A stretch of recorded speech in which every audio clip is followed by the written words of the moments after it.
Having an unfilled vacancy in your team at work, it's frustrating and it's difficult. It spreads everyone thin, it causes a lot of stress. And I was having a conversation the other day with a gentleman who works for a healthcare system, and they're facing that right now. They're dealing with a situation where someone was out for a certain amount of time. They came back for a brief moment, and then at that point gave their resignation.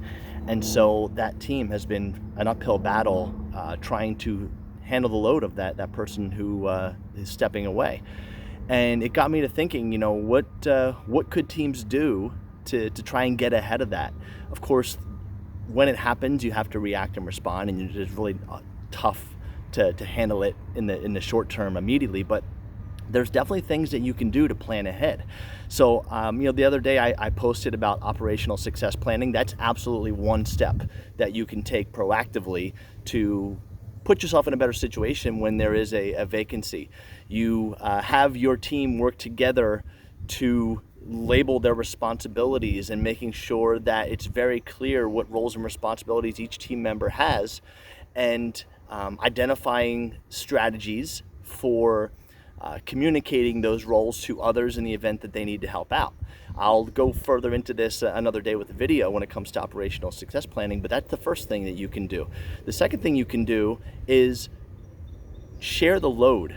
Find ways for your team to work together on certain roles and responsibilities in small groups, 2, 3, 4 people, having ownership of a particular role or responsibility. That way, if one of them or even two of them are out for an extended amount of time, or if they resign, leave the team, you have other people who are able to keep it going until someone else new comes into the team, and you backfill that spot on their small group or team. So doing shared responsibility and sharing the load with certain process improvement projects, certain operational projects that can be handled by a small team of 2, 3, or 4 of your team members is a great way that if someone steps away, you keep it going.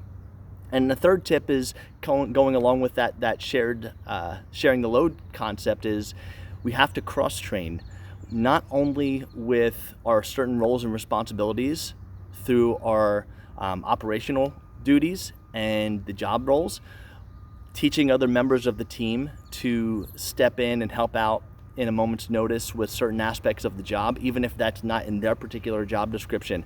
Maybe it is teaching your clinicians how to do certain aspects in the front office on, they have to fill the gap for one day or two just to help out. And maybe that doesn't mean they're pulling away from their clinical duties, but for a short amount of time during the day, they can lighten the load for the office staff to help them out.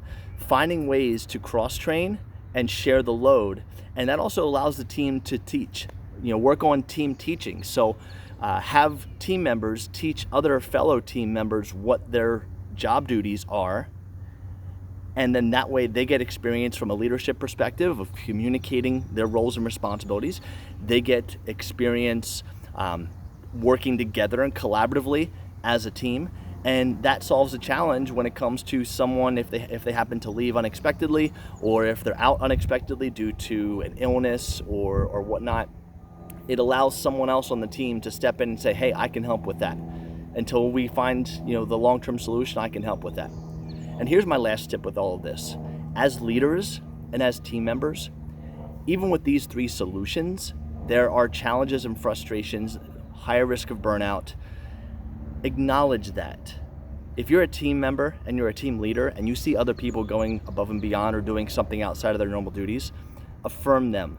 Please show some compassion, show some appreciation for what they're doing, acknowledge it, shout them out to the rest of the team, because they deserve appreciation for what they're doing, spreading themselves thin a little more, and find ways as a leader to help support them. It might be they take on that extra responsibility, and then you take 1 or 2 of their other responsibilities and you shift it to someone else who has a lighter load at that time.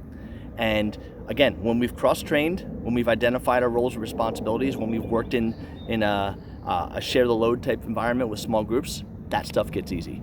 So there's 3 tips if you are facing a shortage, or if you want to get ahead of the next time you potentially might face a shortage.